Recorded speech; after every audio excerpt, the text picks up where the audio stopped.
ഒരു സമയത്തിനപ്പുറം കാണാതാവുന്ന മെസ്സേജും കേൾക്കാതാവുന്ന കോളും ശ്രദ്ധിക്കുന്ന ഒരാളുണ്ടെങ്കിൽ അവിടെ നമ്മളെ സ്നേഹിക്കുന്ന ഒരാളും ഉണ്ട്.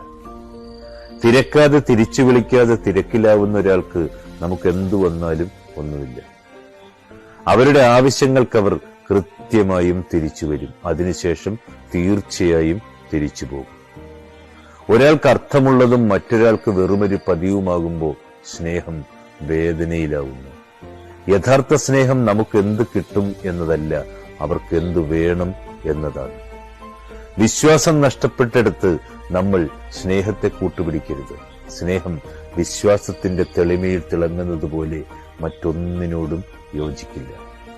നിബന്ധനകളില്ലാതെ സ്നേഹിക്കുക, ഉദ്ദേശങ്ങളില്ലാതെ സംസാരിക്കുക, കാരണമില്ലാതെ നൽകുക, ആവശ്യങ്ങളെ പരിഗണിക്കുക. അതാണെന്നേ യഥാർത്ഥ സ്നേഹം. അത് ഹൃദയം പറയുന്ന